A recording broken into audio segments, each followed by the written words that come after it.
movies and gamers together now have the sheer magnitude to be a significant unifying force for the world. If I'm to choose between a greater and lesser evil, I'd rather not choose at all. You are almost a jibble sandwich. Did I ever tell you the definition of insanity? Be better. Check this out. Hello, and welcome everyone to the 330th episode of the Hungry Gamers podcast. I'm your extremely humble host, Brendan White. You can find me just about everywhere at Brendan 8bits. And joining me on this new era of THG is one of my bestest buddies in the world, Australia's finest. You can find him on them socials at Jono himself. Jono Pech, welcome back to the Hungry Studios, my friend. How the bloody hell are you? I am doing fantastic. Very happy to be sitting in the chair. I feel like I've been upgraded from Australia's Jono Pech to Australia's finest. That's a huge step forward. So thank you very much, Brendan. That's okay. I know you've been working hard behind the scenes on yourself and life, and I thought, you know what, we've got to reward those small and big gains. So yeah, Australia's finest. That's I pressure, think that though. it just suits you to a T. Just being associated with Australia, I can handle that, but a finest, now there's pressure to just excel. So we'll see how we go. One way to go from here, JP, and that is flat on your face. So hopefully that does not happen here today. But yes, we are back. We have taken a little bit of a break here at 8-Bit and at the Hungry Gamers, but I thought, you know what? I got more bad takes to share on a microphone. I've got more pleads that I need to send towards Capcom about a Dino Crisis remake. So I thought, you know what? Let's fire up these microphones and get back into it for the remainder of 2023 and potentially beyond. But yeah, we're going to be sort of mixing things up. Yeah. I guess sort of right off the rip here, we'll sort of give you a bit of an idea on the proposed concept at the moment, at time of recording. The idea that's going to be happening is for the remainder of 2023, I'm going to be joined every month by a new co-host in what I'm going to be calling the Hungry Gamers Residency series. And I've lined up some of my favorite people from in and around the industry to be joining me all month long to talk video games and pop culture. But yeah, I thought we'll start things off on the finest note. And yeah, bring JP on in here. And, you know, we can riff games, we can riff culture, we can riff life, all of those things. But it's going to be a time, we've got some slight tweaks and adjustments to the usual agenda and flow of THG. So it's going to feel familiar, but it's also going to feel fresh, JP. Very fresh. Absolutely. Yeah, we've got to give the people what they want, whether that's bad takes or, you know, just that flavor of randomness and fun that THG is known for. And you know, we're missing Miss Ali Hart, but she's gone and definitely not forgotten. She's still going to be part of the DNA of this show forever, I'd say, based on the precedent that's been set for both sass and random tangents about food. Big shoes to fill, maybe not literal big shoes, because I think she had sort of probably small to average size feet, Miss Hart, but from a present standpoint within the podcasting space, the pressure is on JP, and now you've got that finest moniker as well. Like I thought, we're just going to load you up right off the jump, and we're going to jump into what we're calling the week that was. And we're just going to be sort of recapping what we've been up to from within the gaming, pop culture scene, anything of note from our lives we want to share. We can go all kinds of directions with this, but JP, I'm going to throw it over to you and give me a bit of an update on what you've been doing. Yeah, this is tough because it's been so long since we've seen each other / recorded anything. So there's a little bit of backlog to discuss, but I'll keep it brief. Film-wise, went and saw Oppenheimer just last weekend and had a really great time with that. Have you checked that one out, Brendan? I have not gotten to the cinemas to see Oppenheimer or Barbie yet. They're both on my high priority list, but funnily enough, I'm planning on going to the movies tomorrow to watch Dracula, The Voyage of Demeter, which came out on Thursday, and it's getting cool. Rave reviews. Yeah, I saw the trailer for that when I went to Oppenheimer, and I thought, vampire on a boat, I'm kind of into this. It feels like a video game.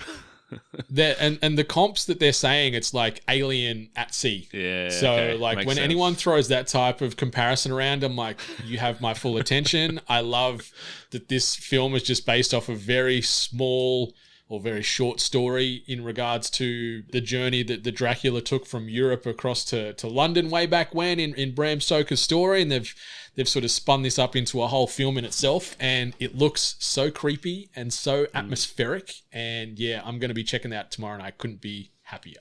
Very cool. But no Oppenheimer, no Barbie yet, but I will. Yeah, I mean, it's an easy recommendation, especially if you're a Christopher Nolan fan at all. I didn't go into it with any like historical knowledge of Oppenheimer at all, really. So I learnt a lot, and had a really, really good time. I actually do think it would have probably worked better as a limited series rather than a movie. But then you're gonna lose the Nolan factor of the things that he likes to do with sound and visuals and everything. But 3-hour story, feel like it really easily, and like the third act being kind of very almost separate from what happens in the first 2 hours, feels like I could have done it as a 5-hour TV show, but who am I to tell Nolan how to do his craft?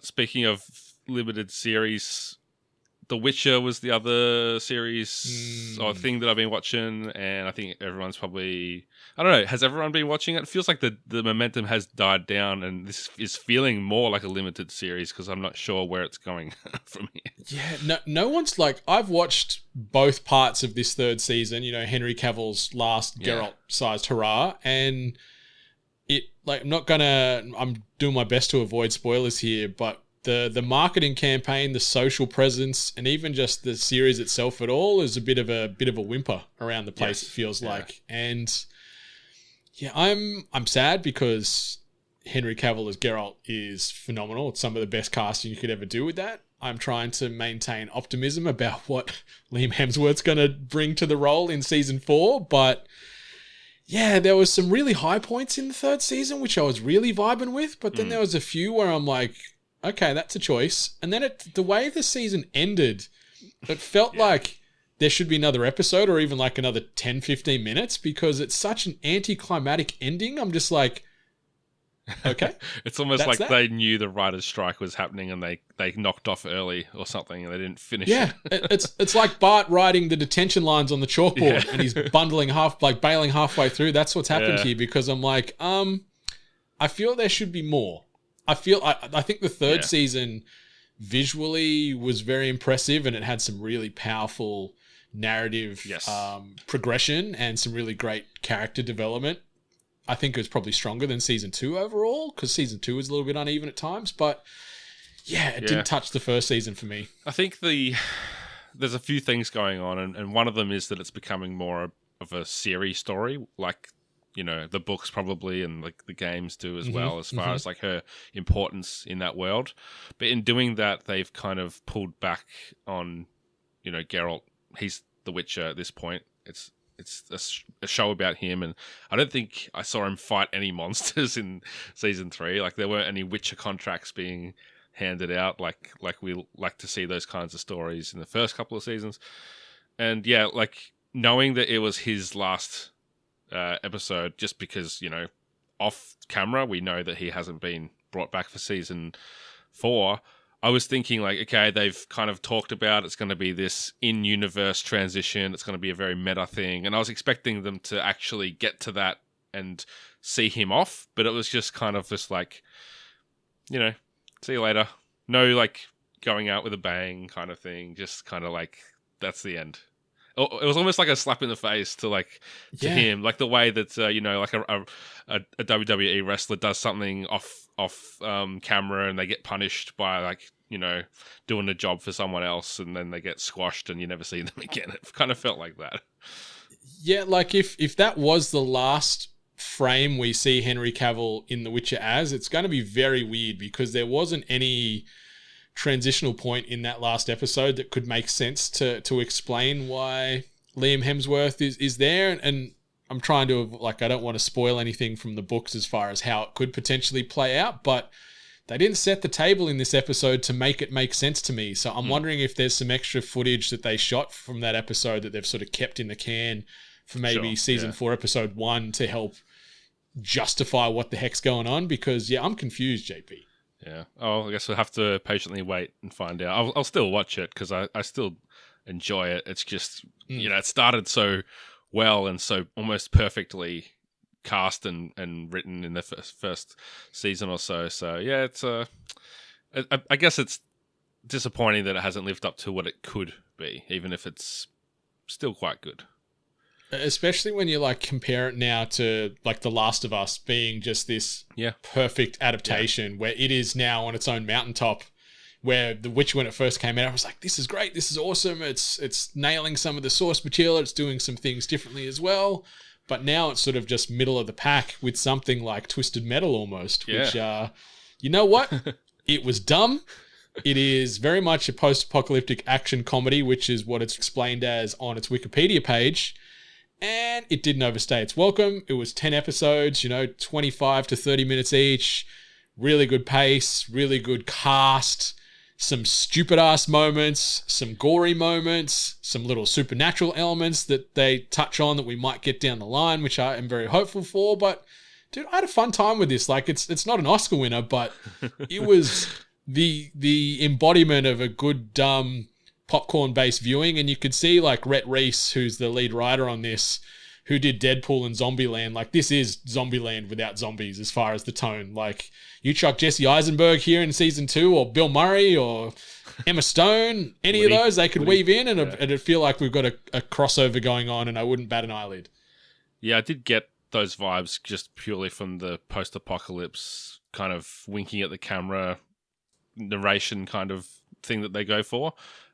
So yeah, when you mentioned that he was involved, that all made sense. But I personally got through 2 episodes and then just decided kind of nothing against it, but not for me. Just kind of like, okay. It's goofy and it's kind of I described it as like Borderlands humor, and it's not exactly what I was feeling like watching. So I was just like, I'm glad that it's not terrible and that some people really like it because it's been reviewed quite well. It's getting like 8s to 9s. Yeah. Like it's been positively reviewed by media from all walks of life, which is surprising because after they dropped that second trailer where John Doe and Sweet Tooth are doing the Cisco in the casino, I'm like, this is going to be so bad. And that scene was still pretty bad, but overall it didn't break the show itself, and it was fun. And yeah, I enjoyed it. And Anthony Mackie, he's a very talented actor. Like, he's got a lot of variety in his delivery. He can be funny, he can be serious, he can be an action hero. And I kind of appreciate in this where he's sort of like out of shape strong in a way. Like, there's a few scenes where he's got his shirt off and he's not like muscle, like, Chiseled. airbrushed abs. Yeah. Like, he's got a little bit of heft on himself. And I'm like, yeah, go boy. Like, I love this. Like, positive body empowerment going on here. But he was great as John Doe. And the soundtrack, though, JP, to this was phenomenal. Yeah, I guess. Which you missed out on. I did. I got some of it. And I mean, how do you think it does as a Twisted Metal story? Because it's obviously completely different from the games. In the games, it's not a post-apocalypse. It's just this crazy tournament that happens in a weird, crazy world in the 90s. I gotta choose my words carefully here because I'm hopeful that we might get a second season because the marketing campaign seems to be rampant. Like, even here in Australia and like around Melbourne, there's billboards up of Twisted Metal everywhere. So hopefully that's translating to eyes on the product and we get a second season, because they set this show up for a second season where it would be potentially more true to the source material. Okay. That's all I'm going to say. I don't want to go into specifics, but the way it ended, I'm like, F yeah, like that's what I'm hoping for, because we get some little sprinkles of the game. We get a lot of Easter eggs, obviously a lot of references. I did like, it's a spoiler, but it's not going to break the show at all. But they do give us Mr. Slam in the show, who obviously drove the big excavator. But in this, they call him Mr. Slam because he's got a giant penis and he breaks things with it. So like, it's so dumb, but I'm just like, okay, I'm in on this. This is great. So we do get a lot of nods and homages to characters and things from the game, but the way the first season ends after those 10 episodes, I'm like, yes, okay, now we're getting hopefully what we're so used to from the game. Sure. Fingers crossed. Okay, yeah, I did see it was like the most binged comedy in Peacock TV history, which is Really? I don't know if that's like a big deal or not. Like, I don't know what its competition is necessarily, but it's still like it sounds like enough for them to say, yeah, well, let's give it another season. I don't think it would be a cheap show to make because there's some big names attached and obviously a lot of special effects, and the sets have to be probably very digitally altered to make it look post-apocalyptic in those expansive, open roads, especially at the start when I was watching it. But yeah, I don't even know where it goes from there really, so you'd probably know better.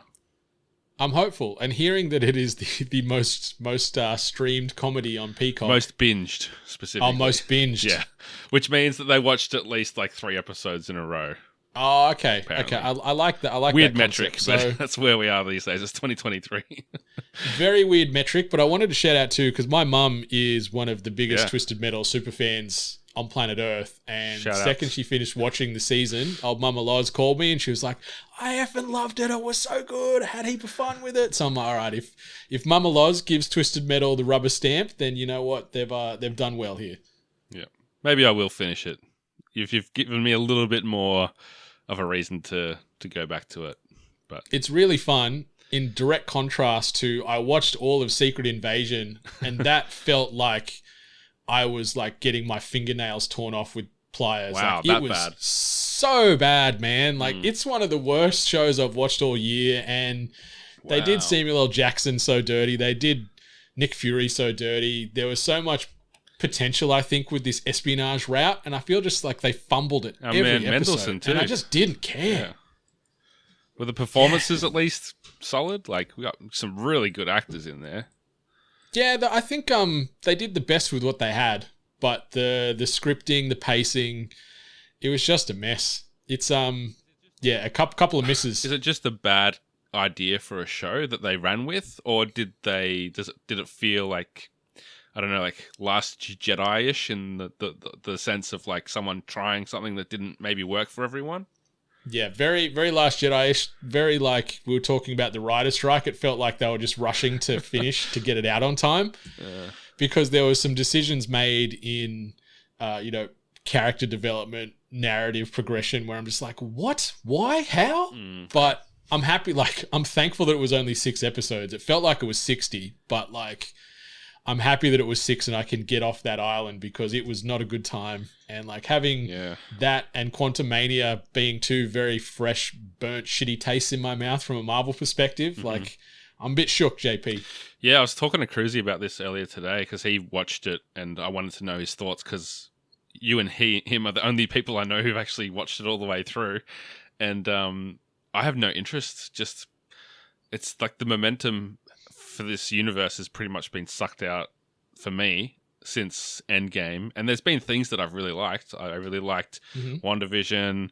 I liked What If. I liked the Doctor Strange movie, but like She-Hulk and Miss Marvel, I even liked those. But there's been in between them like occasional Moon Knights that didn't grab me, and the last 4 movies, we're talking Thor, Love and Thunder, Wakanda Forever, Guardians of the Galaxy, and Quantumania. Guardians is the only one that I actually liked, and the others were duds. And I'm kind of happy to just wait for them to come onto Disney now. It doesn't take that long. So yeah, I'm not really feeling it, and I don't know who's to blame. I don't know what the solution is because, like I said, there's been some good things to come out of Disney Plus doing the shows. It's just maybe the connected tissue between them, asking us to care about so many new characters and not having any of that consistency that they had for so long to build up to those big event type movies. Like, there was a lot of goodwill going into them. And like what was the last? No Way Home. Is that the name of the Spider-Man movie? I can't remember. Was it No Way Home? The live action. Yeah.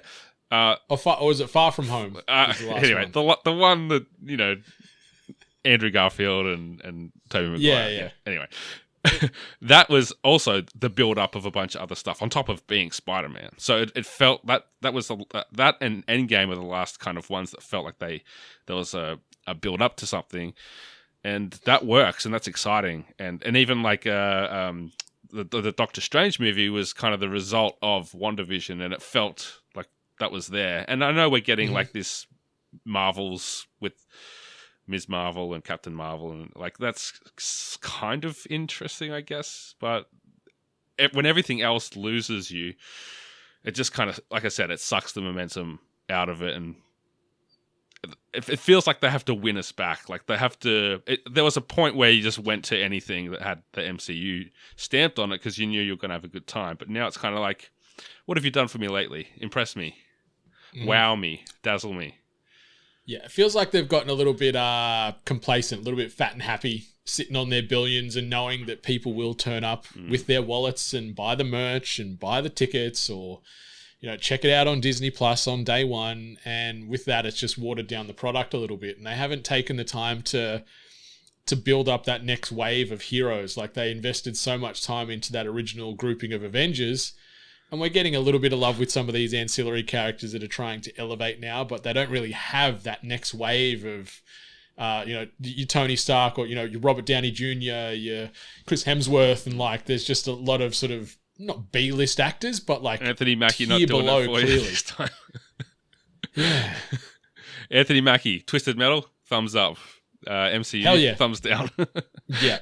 I'm with that in complete lockstep. And like Witcher Season 3, like thumbs up slightly to neutral thumb. I don't know what you call a middle thumb, but like that's where I'm at with Witcher 3 or Witcher 3 Season 3.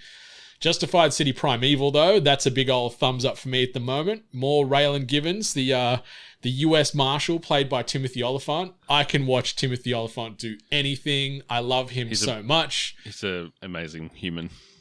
He's just the best. And this is a show originally developed by Graham Yost, who did Silo recently, which we were preaching about.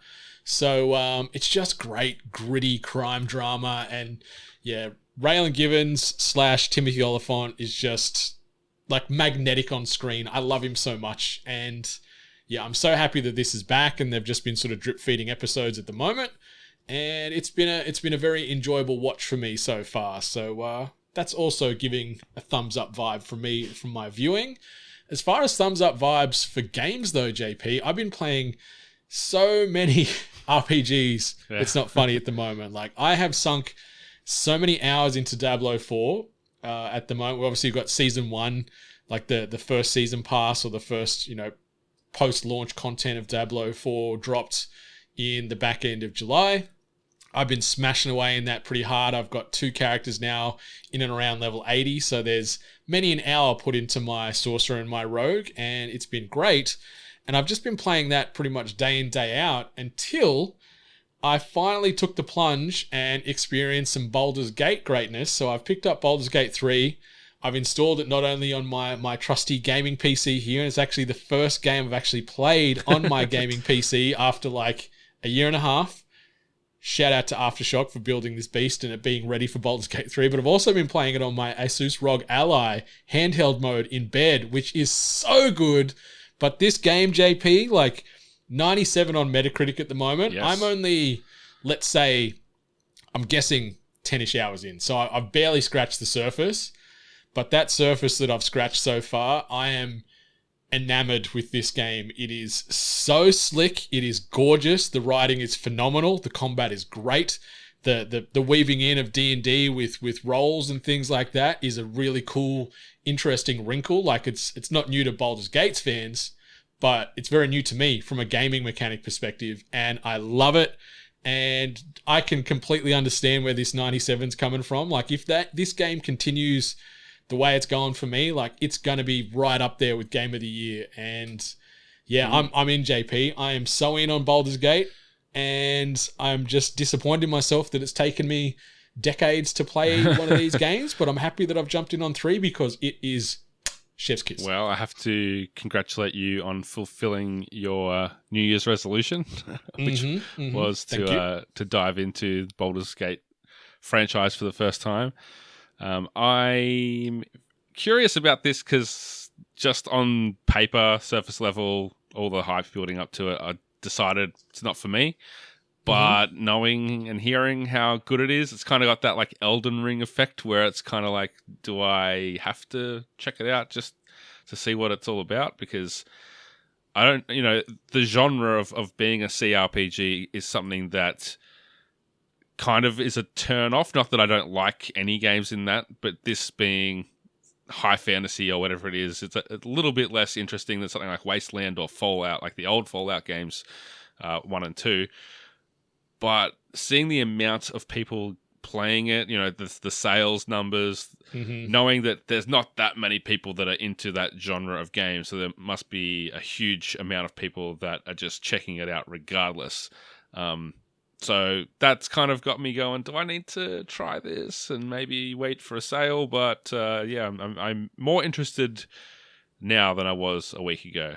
And that interest is growing as the hype continues and the stories I've heard people talking about on podcasts, the different ways you can approach quests and everything, kind of everything, JP, flexibility there. Yeah, it's so good. Like, it's so refreshing to, like, I guess the easiest thing we've been talking about Tears of the Kingdom this year about the big sandbox and the freedom to do things your way, and you do that in this game times 10 because you've got so many abilities, you've got so many party members that have got different abilities and traits and perks that you can sort of talk your way out of stuff, you can fight your way out of stuff, you can use abilities to sort of, maybe you go up to an area and it's on fire, use a frost ability just in the open area, freeze that fire, then you break, just little things like there's so many simple, well thought out mechanics, there's so much depth to this game, and it's super fun. And we were talking earlier because, I'm playing on PC, but I'm playing on PC with my Xbox controller.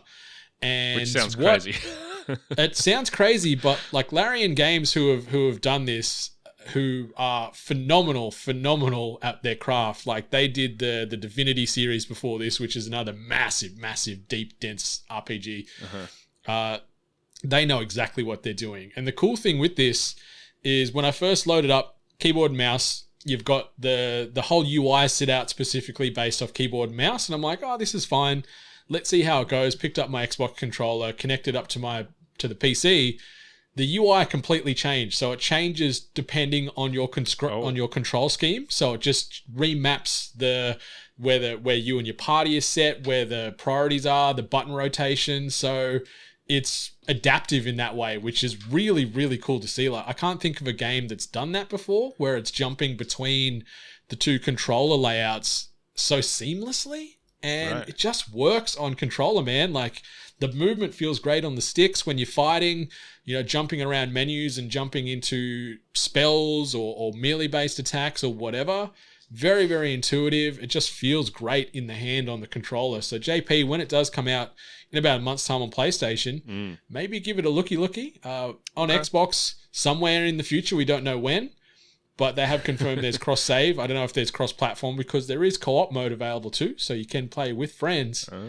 And it's so good. Like, we've sort of had a little taster of roleplay, right? We've done some campaigns with Star Wars and The Witcher, and this is the video game version of that, obviously, because you can spin up your characters however you like. You can make them interact and play as you would in real life with real outcomes and real risk, and shit can happen fast. Like, you can have party members die in an instant if you balls up a spin or balls up a move like you can do in like a live roleplay event. And it just adds this extra layer of stress and discomfort, and just you've got to think about everything you do because every action has a reaction that could end very badly for people in your party that you could get attached to, which I really like, the fact that there is high chances of death and failure at every corner, because you start as a little lowly level 1, you don't have much power, you don't have much going for you, so you got to start from the bottom to get here, paraphrasing the legend that is Drake. But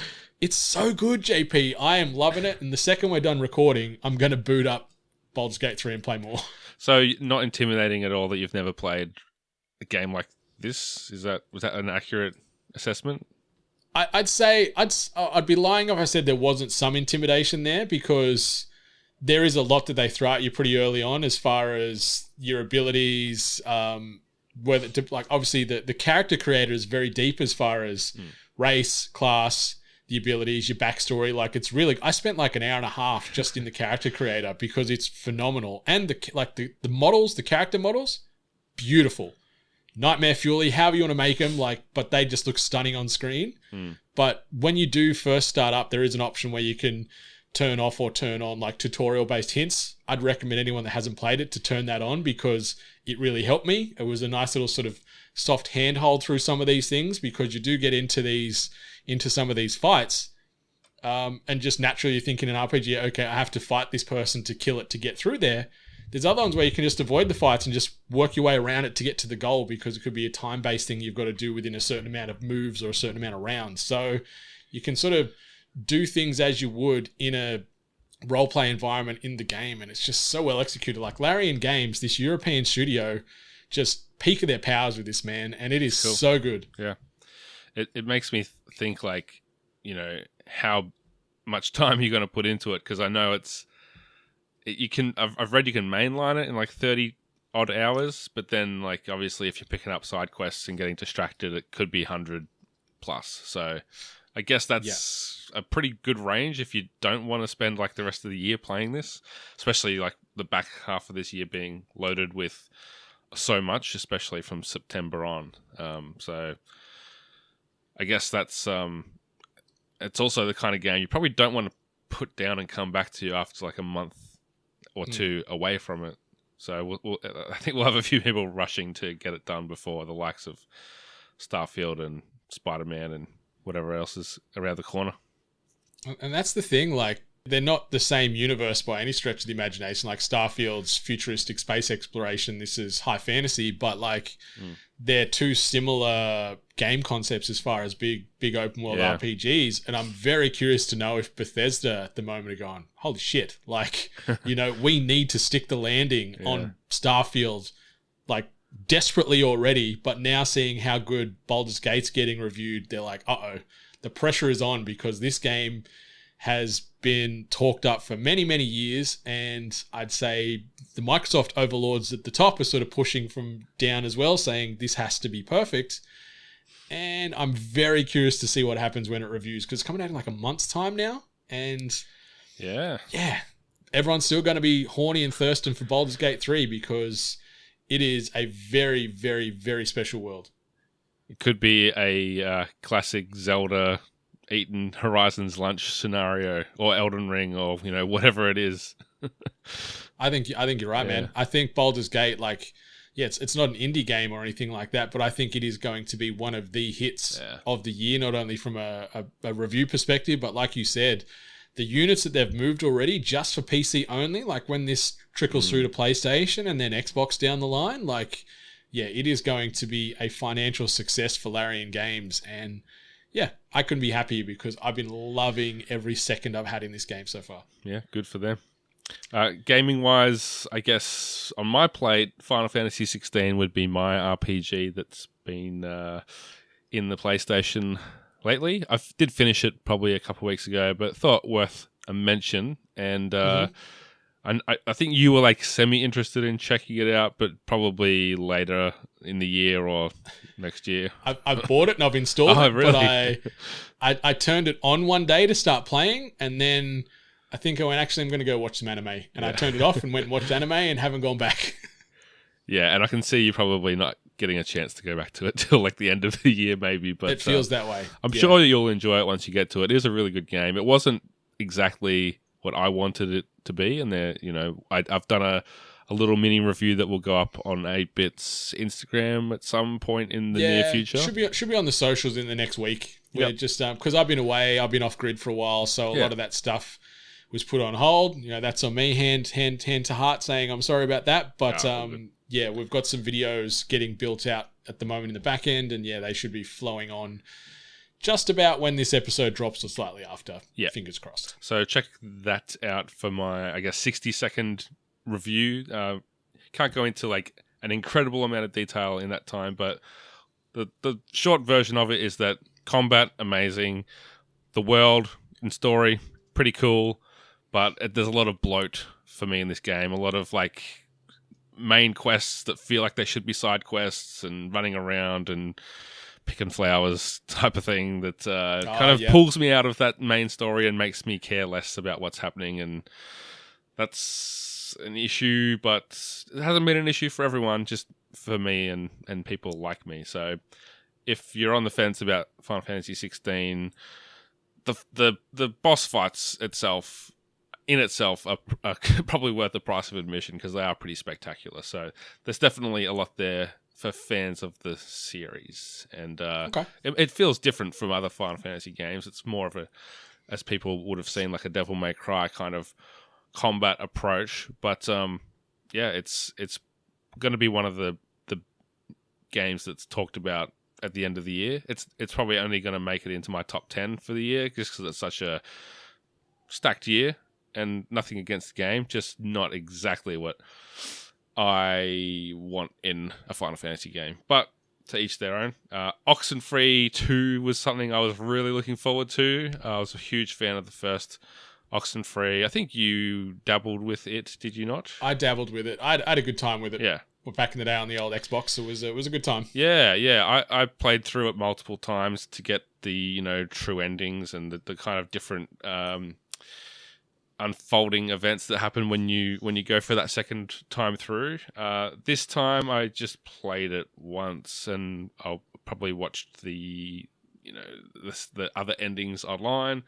But it's the same kind of thing. It's the same kind of very good writing, very down to earth dialogue and mystery and supernatural horror, I guess you could say. Mm-hmm. Played it on my phone, though, through Netflix. Through Netflix? Yeah, through Netflix for free with the Netflix subscription. So I wish I could have played it on a console. I never really prefer to play anything on my phone if I don't have to, but that's where it was free. And Netflix, that still doesn't let you play their Netflix games on your TV for some reason. I guess it's because of touch controls. Licensing or something like that. Yeah, I don't know. Who knows? But if you played the first Oxenfree, the story ties into it, so it's probably best to start with that one and then come to this. But they're both on Netflix games, so if you do have a sub there, then they're waiting for you to play. And I wasn't disappointed, so check it out.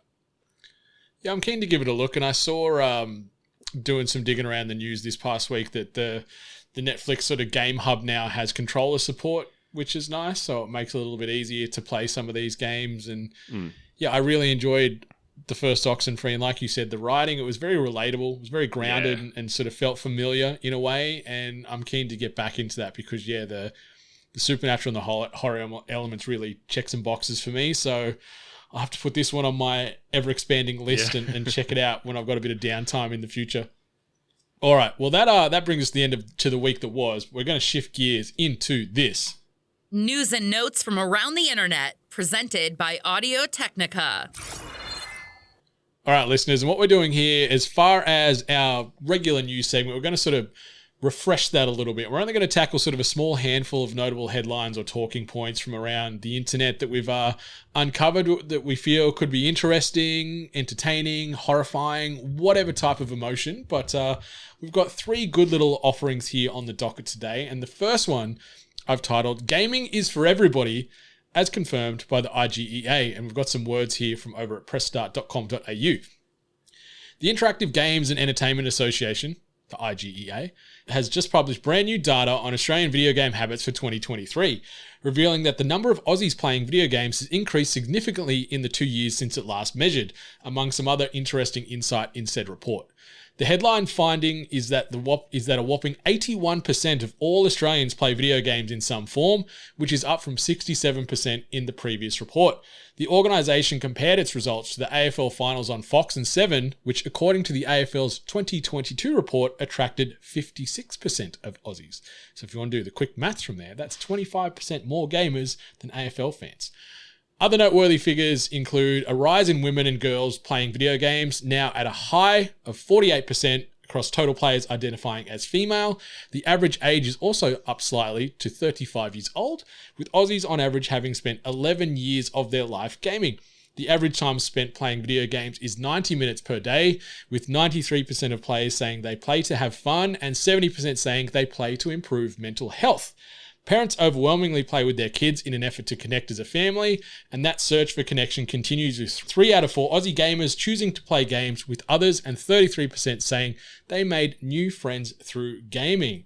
So JP, video games, bringing the world together, bringing the nation together, improving mental health, improving bonds within families. What can't video gaming do? What a great, good assortment of data here from the IGEA. Yeah, it's really cool to see that number going up.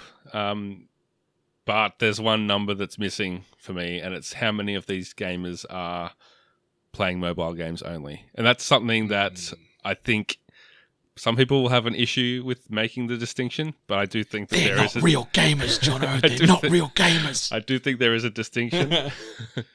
If you only play Wordle or Words with Friends, like my granny on her iPad, you're not in the same category as someone that plays Baldur's Gate, to me.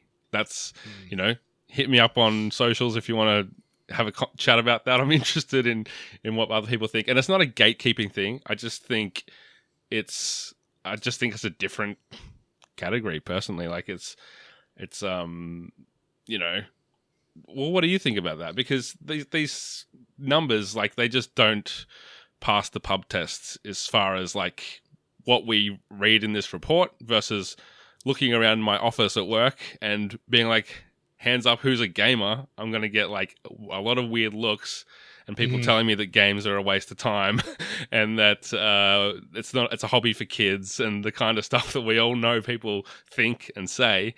That doesn't reflect that 81% of people have this as a hobby. You're just hanging with the wrong crowd, JP. if I said that in my workplace, at least 50% of people in there, maybe 75 would put their hands up. 50 is a lot less than 81.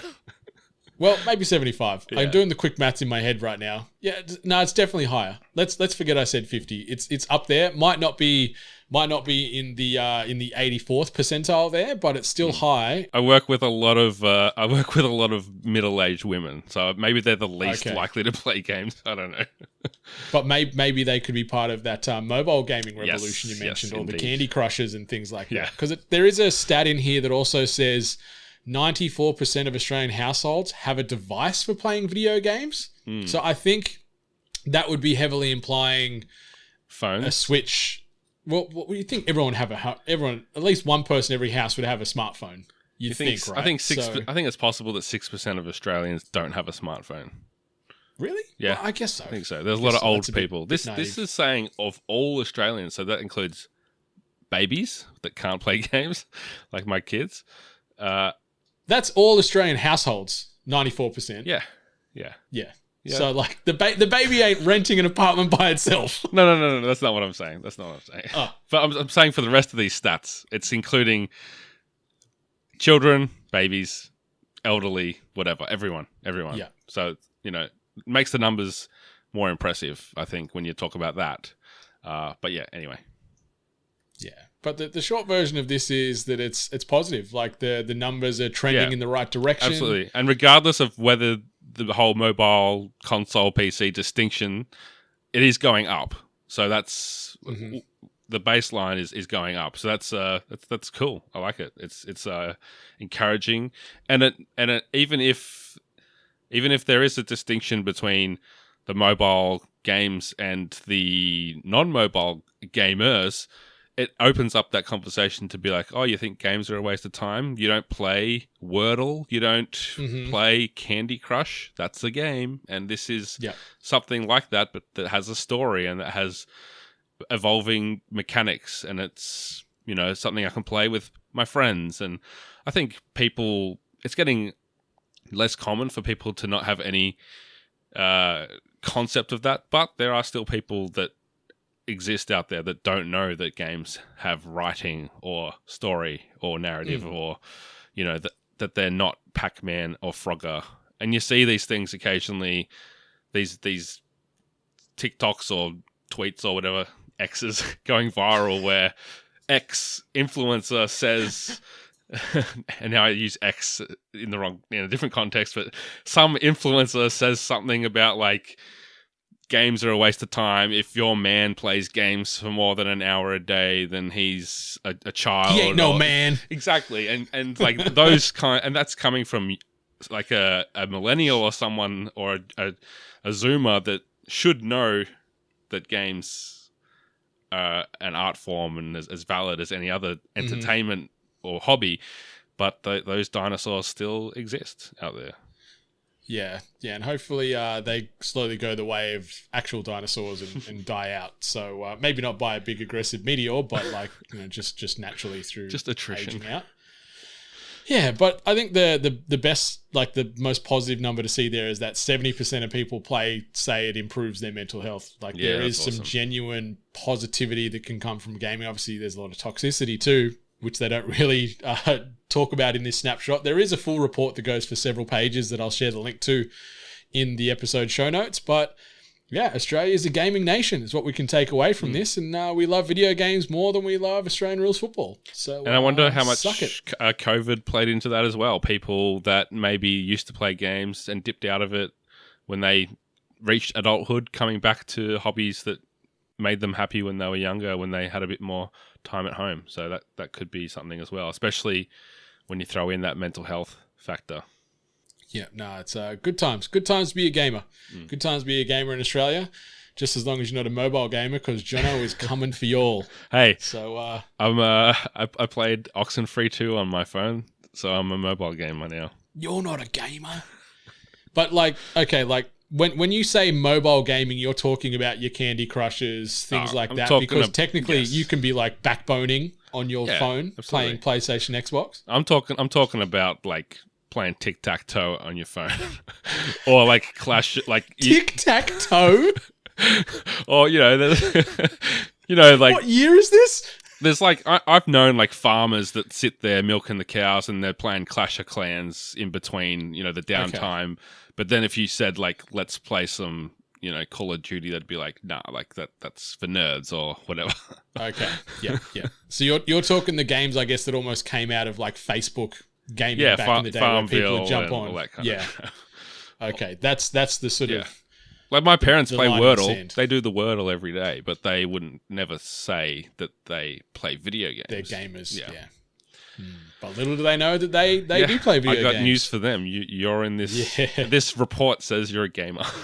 Yeah, Mama and Papa Pech, I'm sorry to say, but you're gamers. You nerds. All right, the next bit of news. Bungie have titled this one, Thank You, Commander, The Future of Zavala's Journey. And so Bungie have just released a little bit of an update on what's going to be happening in regards to the broader Destiny universe. And I've taken some words directly there from Bungie.net. Earlier this year, we lost Lance Reddick, the English language voice actor of Commander Zavala. The passion and professionalism Lance brought to the role over the last decade was unmistakable and loved by all. Lance's iconic voice led us through the most intense moments in Destiny's history, and his impact on our guardians, our community, and Bungie as a whole will never be forgotten. Commander Zavala has been central to the story Commander Zavala has been central to the story we have been telling since the original Destiny, and we have plans to continue his journey. Keith David, a prolific actor on the stage and in television, film, and games, will assume the English language voice of Zavala in the final shape and beyond. Separately, Lance's existing lines in-game will remain untouched for the upcoming release. On becoming the new Vanguard leader, Keith said, I'm honoured to continue the great work of Lance Reddick as Zavala. Lance captured the character's sense of integrity so wonderfully. It is my intention to continue that work. Bungie is honoured to continue the relationship that began with Keith during the days of Halo, and the team is excited for what he brings to the role of the Commander. We'll always remain respectful to the role Zavala has played thus far, and look forward to the journey ahead. So JP, they've recast Commander Zavala moving forward because he is such a central, pivotal character to that Destiny world, so it makes sense that they don't just want to fade him out due to the tragic loss of Lance Reddick. Keith David, phenomenal voice, phenomenal talent, has quite a mixed bag of roles in all kinds of genres, and I'm happy with the casting. He's got such a presence on screen, and it's funny, we were talking about Justified City Primeval earlier. He's in that as a character, so I'm very fresh on that Keith David flow and delivery of lines, and I can see him doing very well in this role. And I like that Bungie have been very respectful in addressing this and working out a plan moving forward. It's going to be interesting when you're going to be talking to Zavala in various parts of the game, though, and getting some of Lance's lines, and then you'll be getting some of Keith's lines, depending on if you're in, I guess, phase 1 of Destiny or Destiny 2, and then going into new DLC and having a different tone. But overall, I think this is a very classy and professional move. Yeah, they're not doing a Peter Dinklage and like completely replacing his dialogue. They're keeping it in there. I like to see that. And they're not using AI or some like shifty kind of thing to keep it going. So there's a couple of wins there, I think. But yeah, couldn't think of a better person. Like, he doesn't exactly sound like Lance Reddick, but he does have a very... everything you said was true. He's a very commanding presence. You know, he understands video games. Obviously, he's been in Mass Effect, he's been in Halo, he's been in a bunch of voice roles from animation to video games. So he's just someone that gets it. And I think that whether he kind of does like halfway between his own voice and Lance Reddick's kind of delivery, it would be interesting to see how he approaches it, or if he just does his own thing. But I think that this is a very, very good announcement. That's, you know, I'm sure the internet there'll be corners of the internet that have an issue with it, but I think that it's a pretty like easy free kick, this one, to give a guy like that the role who's pretty beloved. And it's hard to replace someone like Lance Reddick. Makes me wonder what they're going to do with Horizon, like bring Keith David over there. You're going to say Craig David. Craig David. Monday. Goes over and starts singing. Ellie, Ellie, what you going to do on Sunday?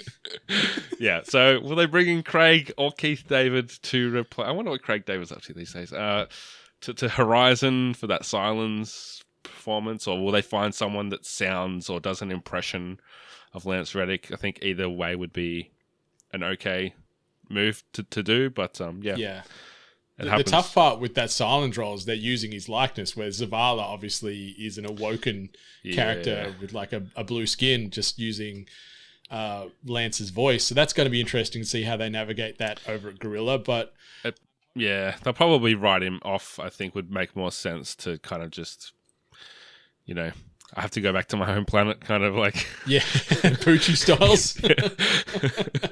He died on the way back to it, yeah. Anyway, but he's such a big part of that, you know, what will probably be a trilogy, if not bigger story with Aloy, that it's hard to think of doing it without him. So, yeah, we'll see. Yeah, it's a big hole to fill, but yeah, they'll work out the best way to move that forward and handle that situation. But I'm hoping now, like thinking about it, that we do get Keith David as Zavala, and when I'm down there talking to Zavala about a quest, and he somehow weaves in like, how did you get the beans above the Frank? If I get a line like that from Zavala in Destiny 2, I am going to die. It will be so great. So give me a Zavala Frank and Beans based reference, and I will die a happy man, because that's still some of the best comedy in my opinion in history. It's so good. If listeners aren't familiar, that's watch There's Something About Mary. Yeah, please do. If you haven't, why? Because it's one of the best comedies of the last several decades. It's 25 years old, so you know we could have some younger listeners that weren't around, but yeah. Once you're done listening to this podcast, young listeners, go check that film out, because it is a classic. All right, and the last bit of news we're going to be covering on episode 330 of THG is titled THQ Nordic, Turtles and Timmy. In THQ Nordic's recent digital showcase, the publisher unveiled exciting news for fans of two beloved anime franchises.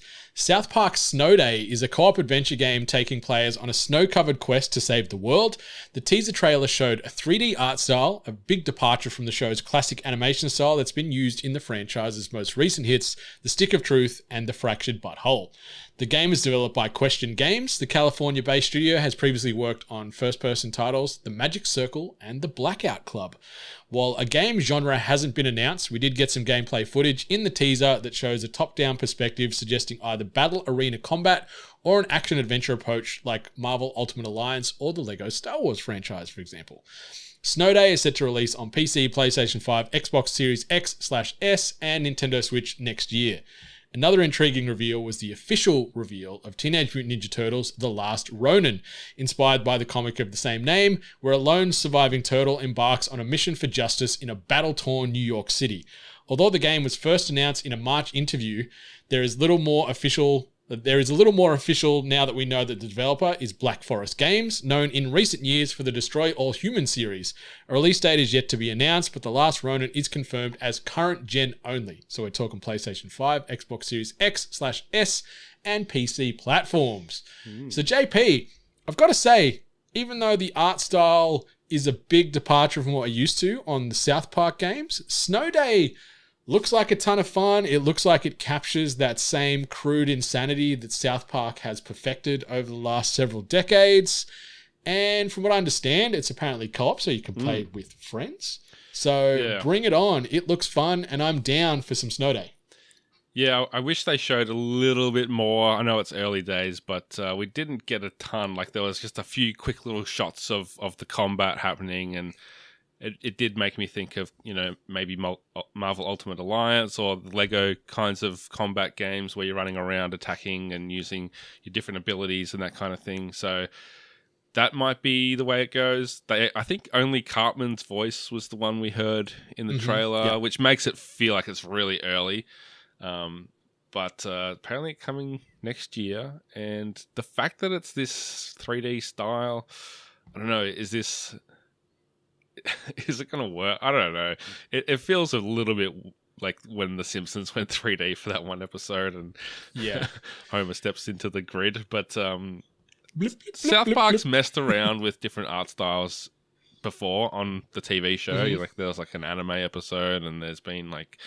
That episode was so good, by the way. There's been a few different things that they've done. So, and there's been like 3D South Park games before as well, haven't there? So, I'm sure Matt and Trey, with how hands-on they were with the Stick of Truth and Fractured But Whole, they'll be involved in this too, hopefully.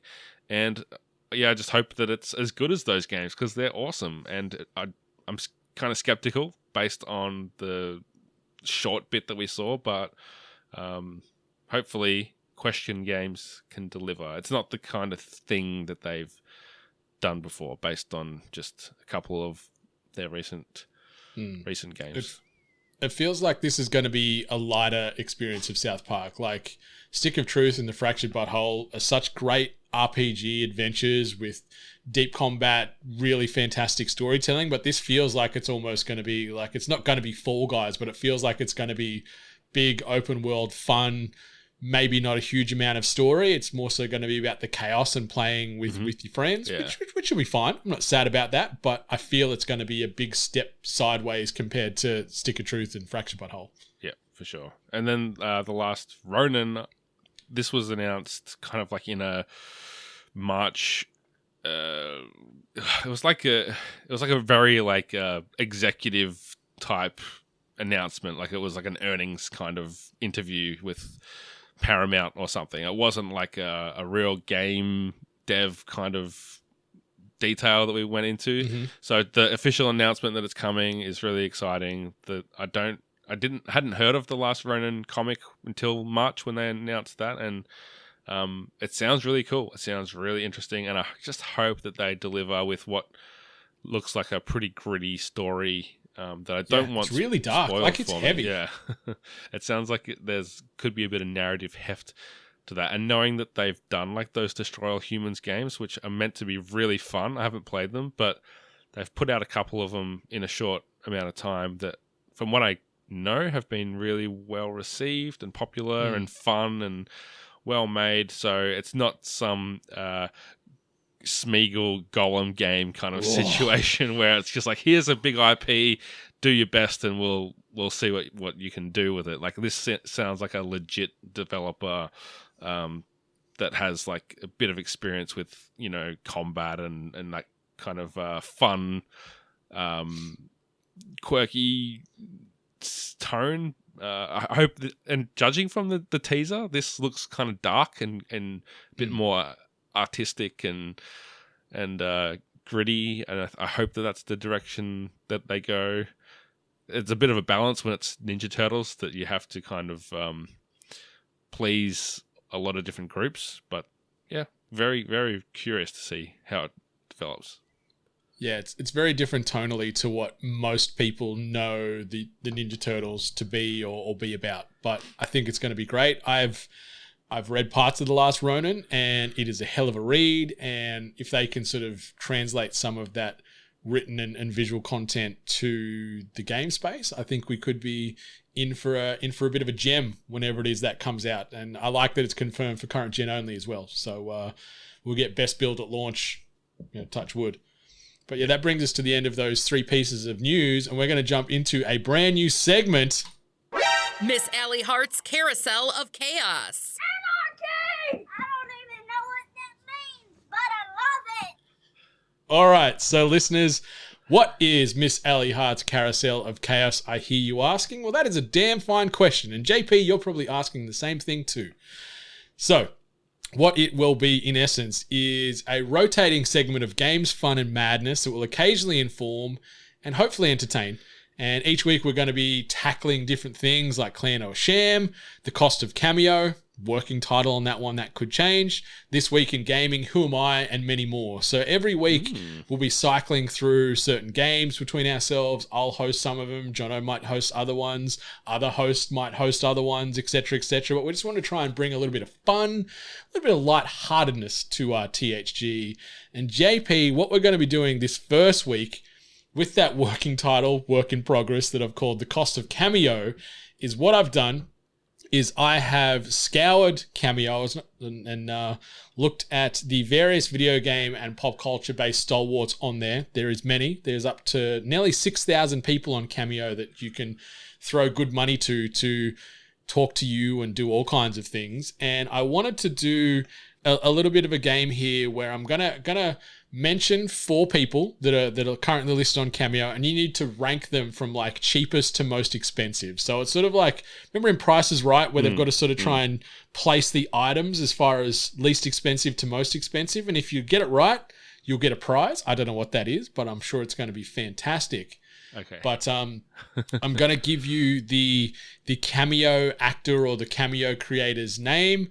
I'll read you their little self-written bio, and then you can then rank them from least expensive to most expensive. So I'll read them out now, just in alphabetical order by first name. So the first one, Aaron LaPlante, voice actor, the Duke from Resident Evil Village, Spear, Gendry Tarkovsky's Primal, and then there's also a random little hashtag here. It says personal messages only, no ads, no promotions, and no Twitch introductions. So Aaron LaPlante, most notably known as the Duke from Resident Evil Village. We're moving up in the alphabet here to Elroy Spoonface Powell. His description reads, actor, voice artist, mindfulness #1, record as the voice of Barry White cover by Black Legend. Ross Awino from Star Wars, The Force Awakens, Union Jack from Fighting With My Family. And then he also says, let's have fun, ... Voice of Jack Matt in Dying Light 2. So that bio that Elroy Spoonface Powell wrote is a mess. But you know what? Maybe he's making money off this. And the next one, JP. Nolan North, actor.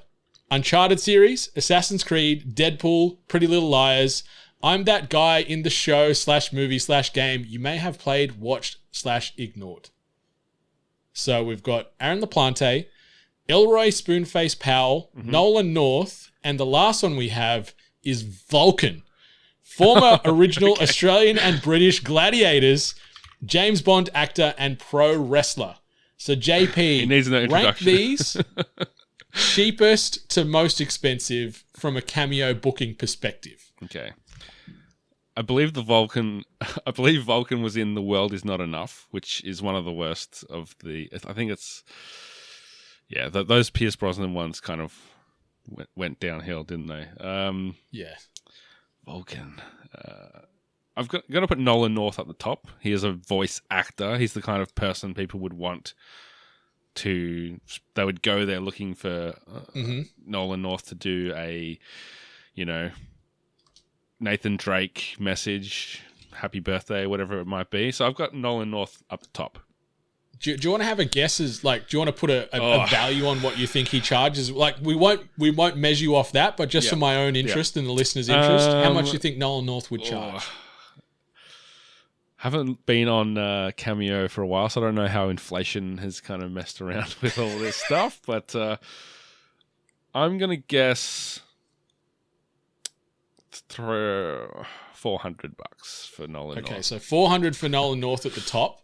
Yeah. Okay, who do you think is going to be the second highest charge on Cameo out of Vulcan, the original Australian and British Gladiator, Elroy Spoonface Powell, notably from the gaming space as Jack Matt from Dying Light 2 and also Knowledge from Minecraft Legends, or Aaron LaPlante, who plays the Duke in Resident Evil Village, as well as other things? So I haven't played Resident Evil Village. Is the Duke a big character? Like, not big. He's the big fat boy. Yeah, big in stature, big in personality. Is he significant in that game? Yeah. He's the merchant. You could say he's the larger friend of the merchant. Okay. From 4. Okay. So I feel like he's got a bit more heat lately, with Village being, a pretty recent game. I'm tossing up between him and Vulcan. Vulcan is kind of a niche 90s. I could see people like being nostalgic and being like, hey, I got you this message from Vulcan. Okay. Happy birthday from Vulcan. It's like that. It would be like getting Kevin Sorbo to do. Yeah. It's like the, what's that? It's like Secret Santa gift or something. Yeah. Merry Christmas, be like, from Vulcan okay. Marion accounts. I don't think there's anyone that's like, I'm a huge Vulcan fan. Like, not in 2023, because pretty sure he's like a personal trainer or something these days. You think they were more fans of Taipan or Tower? Yeah, maybe. There is a Gladiators documentary on Netflix now, but it's American, so I can't even give Okay, so you've got Nolan North at 1. Okay. Who are you going to land with? Aaron with the second LaPlante highest? is second.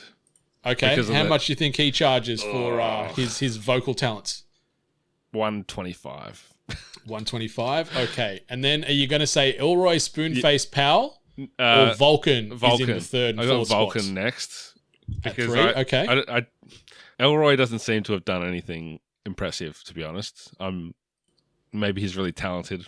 I'm sure he's very talented, but none of the things that you read out registered as like significant to me, to be honest. You don't think him playing professional wrestler Union Jack in the Fighting With My Family Page biopic, helmed by The Rock, is much I much have pull? seen that movie, and it was a good movie, but no, I don't think so. Okay. So are you putting Elroy Spoonface Powell in the fourth spot or the third spot? Vulcan's third, and then Elroy Spoonface. Okay, and how much do you think Vulcan charges? Vulcan, let's call it $100. $100 for Vulcan. And okay, what about for Elroy in last? $85. This is US dollars, isn't it? AU. Oh, AU. Okay. Yeah. Whatever. It doesn't matter. They all balance out based off your rankings. Okay. Yeah. Okay. So you said Elroy Spoonface Powell would be the cheapest earner. So you'd put him at the first barrier of entry here for our walk along the cost of Cameo. You would be very incorrect. Oh, get out. You are way off the mark here. Aaron LaPlante, who you had in the 2 spot, is actually the cheapest out of the 4 here, charging a paltry $77 per Cameo-based request.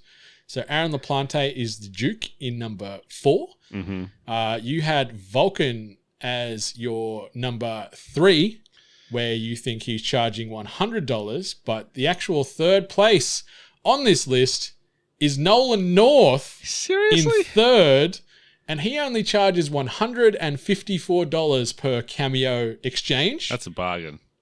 And then moving up this list further, Elroy Spoonface Powell, most notably known as Union Jack or Jack Matt from Dying Light 2, or as Knowledge in Minecraft Legends, charges $1,076 per cameo exchange, which is the highest video game-based search. Like when I search video game actors, there was 193 of them. Elroy Spoonface Powell is the top of the pops. And at the moment, I'm assuming only one person's picked it up because he only got one rating. So one person is stupid enough to throw that kind of money at old Elroy Spoonface Powell. And coming in at the top spot, Vulcan, charging $1,538 per cameo exchange, which is the equal second highest overall value on Cameo. So a few people charge $15.39, and then there's a few others that charge $15.38, and our boy Vulcan is right up there with that, with them at the top, which is absolutely absurd. What do you think you're getting? And no one's picked it up yet. What is he getting from Vulcan for that much money? Like, you want him to come around to your house and do it live. Like, you wouldn't want a video from him. Jeez. Yeah, like I'm looking now on his page, and it's like Vulcan hiring for every occasion, birthdays, graduations, and even the holiday season. Celebrate it with a personalized Vulcan video. Yeah. See, $1,538, JP. Yeah. See, now it kind of makes sense now where Nolan North, he's made himself affordable so that he can get a steady stream of these things coming in like every day. He's probably like sitting on the toilet recording 5 cameos and making $600 in 10 minutes or whatever. And then Vulcan's sitting there going, I don't really want to do this, so I'm going to set the price ridiculously high. And if someone wants it, then someone wants it. And the same attitude from Spoonface, like one person picking him up on that. Yeah. That's ridiculous, man. Like, one person's going to pay that, but no one else is going to pay that for you. Yeah, you bang on. Like, Nolan North has done 695 orders at a minimum, as far as he's got 695 reviews, and he's 5 stars. So he is crushing the game, old Nolan North. And like you said, it's just churn for him, I think. He's just clipping that ticket every day.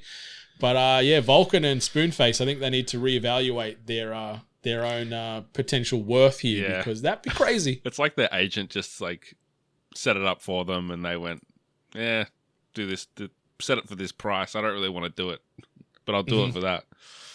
Exactly. So sadly, JP, you fell over at the very first hurdle on the cost of Cameo. Way off. I really thought it would be Nolan North and then Daylight and then the other 3 nobodies, basically, to be honest. In the context of Cameo, they're basically nobodies, but they don't seem to think so. Yeah, they are small fry, but consider themselves the big great white sharks in the Cameo ocean. But ain't no one paying up. It's so funny seeing where people value their time. Like, yeah, it's crazy. But yeah, we'll do more Cameo based evaluations in the coming weeks and months. But yeah, that was the first attempt at Miss Ali Hart's Carousel of Chaos. But let's move into the final segment of the podcast. The week that's yet to come, presented by Dash Water. And sadly, Dash is not an official sponsorship yet, but I figure I'm going to keep planting this into the universe and making it become a reality eventually via osmosis and via aggressive marketing like that, because Dash Water is the best sparkling water in the game as I sip on my lemon right now. I'm also sipping on lemon water, but it's a water that I put a slice of lemon into, so it's... How dare you drag down the greatness that is Dash with your own homemade lemon water? That's a lemon off my own lemon tree. That's true. And you have given me some of those and they were delicious, so I retract that statement. But yeah, what the week that's yet to come is in reference to is we're going to be just highlighting, upcoming gaming, video game, upcoming gaming, pop culture. So we're talking film, TV, anime, and events. Anything of note that's coming out this week that we feel could be of interest to you, our fantastic listeners. And first one, we've got another podcast coming out of the gate here from 8-Bit. So we've got another episode of More Than Hentai dropping after a little mini hiatus as well. That's going to be focusing on JoJo's Bizarre Adventure, and I was lucky enough to sit down with Harry from Press Start to do that one. As far as things coming to the big screen, you can go check out Strays or Blackberry this week in the cinema. Nothing really of note landing on the streamers apart from like new episodes to shows that are already sort of in circulation at the moment.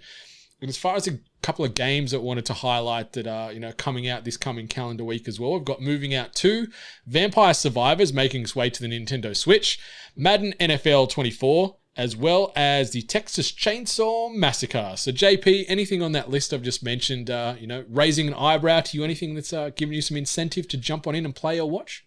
I don't think that I'll play any of them, but Moving Out 2 is worth a thumbs up from our friends at SMG in Sydney and Melbourne. So good to see them getting a sequel to Moving Out, which I see people playing it and giving it love. So it's kind of like in that overcooked family of couch co-op, and we don't get a lot of couch co-op games these days. So shout out to the developers that are keeping the genre alive. It's a lost art. Completely agree. And luckily for us, it's available on Switch, PlayStation, Xbox, and PC. So depending on where you get your games, you can get Moving Out 2 on said platform. But JP, that brings us to the end of the new and potentially improved or declined THG. Who knows, listeners? You be the judge of that. But episode 330 has officially wrapped. Anything you wanted to mention or shout out before we close the studio down for another week? Just shout out to Brendan White for bringing THG back with a new format. I know you put a lot of thought and logistics into reshuffling the deck, and think that it's gone pretty well so far. Hopefully people out there enjoy it as well. The theme song is a banger, and I know people will be cranking that and adding it to their Spotify playlist just to listen to go to sleep to. I don't know. It certainly keeps you calm, that's for sure. It gets the heart pumping, the toes tapping, and the head banging. Yeah. So it is a jam. Start the day with it, is what I should have said. That's it. Yeah, it is your Audible-based cup of coffee. It will wake you the hell up real quick. So it's great to be back in the podcast chair here. It's great to be talking video games, culture, and life into a microphone, obviously provided to us by our fantastic friends over at Audio Technica. If you want to upgrade your audio game, do so today. They've got the best in headsets, microphones, turntables, in-ear and over-ear, you name it, they've got it. So go check them out immediately. Also check us out as a whole at We Are 8-Bit. You can find Jono on them socials at Jono himself, and you can find me at Brendan 8-Bit. But that brings us to the official end of episode 330. It is great to be back, but until next time, listeners, much love. Stay hungry. I'll see you around.